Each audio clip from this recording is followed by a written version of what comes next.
Get it together, Haley. You got it. You got it. You got it. You got it.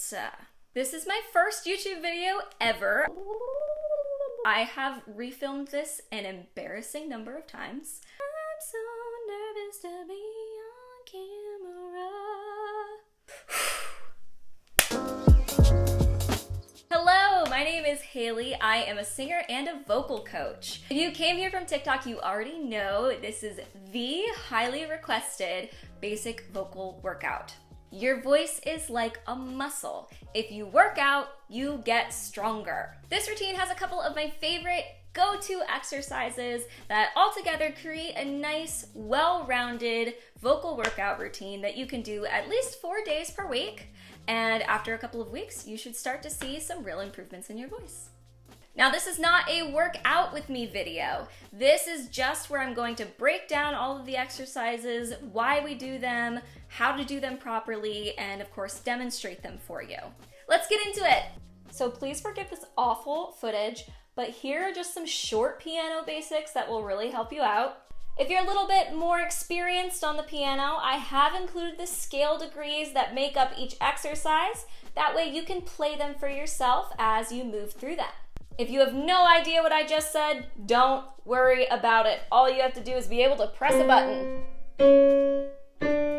You navigate the piano by looking at these groups of 2 and 3 black keys. At the beginning of the group of 2, you have C, D, E, F, G, A, B, C. When I say modulate up by half steps, you're gonna go like this. Do, mi, so, mi, do. Do, mi, so, mi, do. Do, mi, so, mi, do. And then when you modulate back down, it's the same thing. Do, mi, so, mi, do. Do, mi, so, mi, do. Do, mi, so, mi, do. Middle C on the piano, that is C4. The C underneath it, C3, C above it, C5. So the numbers refer to the octave that you're in on the piano. If your lowest note is this, well, I know that that is a G, C, D, E, F, G. And since this is C3, this is G3. So my lowest note would be a G3.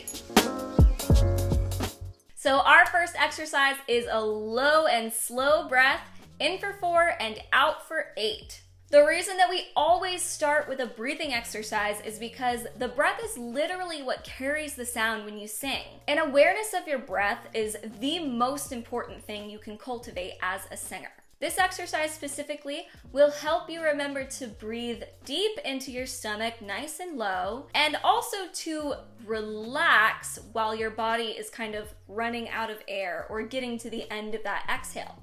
So this one is kind of difficult to demonstrate, so I'm just gonna count for you so that you know when you're supposed to inhale and when you're supposed to exhale. Ready?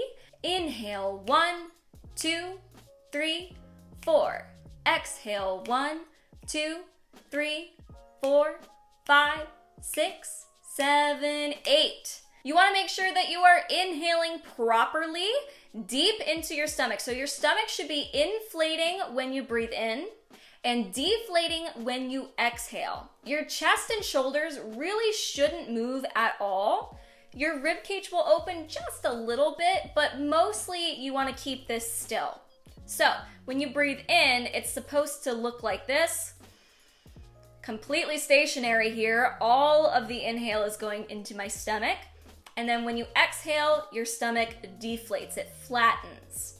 You also want to inhale evenly over the count of 4. So beat 1, you're a quarter of the way full.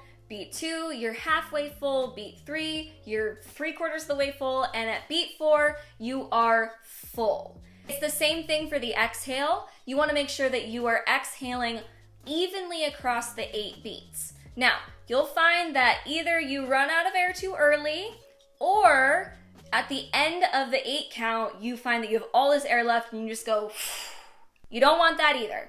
You'll probably have to try this a couple times to get the right balance of airflow. That's okay. Once you find that good balance, go ahead and do that 3 times. The next exercise is a lip trill siren. These sirens just wake up the voice. I call it clearing out the cobwebs. What you're gonna do is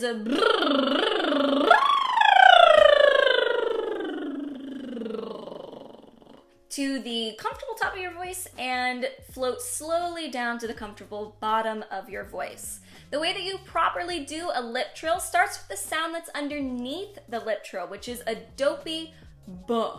You want to take 2 fingers, close your jaw, and you want to feel where your teeth come together and squeeze in and up. So like this.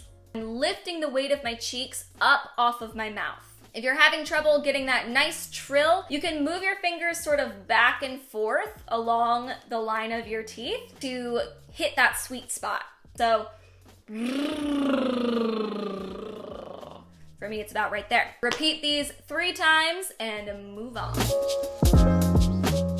Next one is a lip trill on an 1.5 scale. This is a long scale, but the scale is so wide that it sort of forces you to use both your chest voice and your head voice.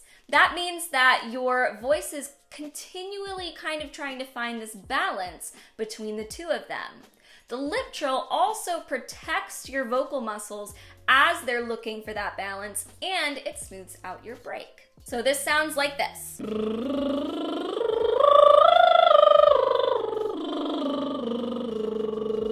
You want to make sure that you do it all in one breath. I know that that scale is really long and difficult to get your ear around at first, but listen to it a couple of times and you will have it just fine. The next exercise is a downward arpeggio on we. That's kind of a silly noise, but this exercise really focuses on your mouth shape. So it builds this muscle memory of having a drop jaw and a rounded lips. The biggest thing this does for you is it improves your tone.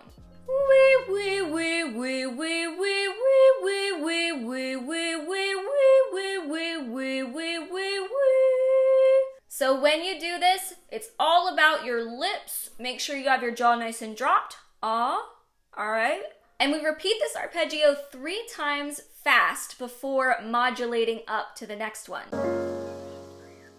The next exercise is one you will definitely be familiar with if you follow me on TikTok. It is my favorite one. It is Nyah. This exercise builds your mix and extends your belting range. Who doesn't want that? Enough said. Sounds like this.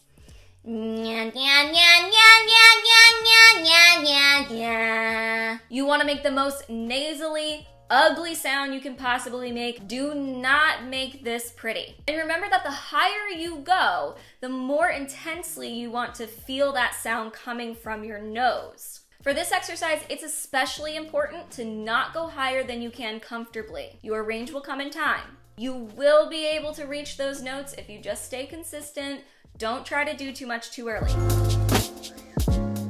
The last exercise is no, no, no. This exercise is the closest one to a finished sound. What it does is it builds a strong foundation for sustained notes. It can even start to help you build control over your vibrato. No, no, no, no, no, no, no, no, no. So you want to keep that slightly dopey sound that we had on the buh. You want to try to keep a very consistent O shape. Try not to move your jaw a whole lot. Focus more on the tip of your tongue making the N sound than moving your jaw. And start that sustained note at the top without vibrato, adding it in at the end if you have it. You can shake your hand like this to add that vibrato in. I don't know why it helps, but it does. It's that mind-body connection thing. But the vibrato is totally not necessary. And that's the end of the workout. Hopefully that seems easy and attainable for you. Keep in mind that consistency and patience are key when you are working on your voice. This isn't going to change your voice overnight. Like any good workout program, it takes weeks, sometimes months to see results. And you've got to be consistent. While not every exercise is going to be a high payoff exercise for every person, I am confident that every person can find a high payoff exercise in this group. And that's all I got for you today. I'm gonna start uploading once per week, so my next video will be going up on Sunday. Please let me know in the comments what you want to see from me next. I would really love to hear what you guys want to know about most. Don't forget to subscribe and hit the like button. It really helps me grow here on YouTube. Thank you so much for joining me, and I will see you next week.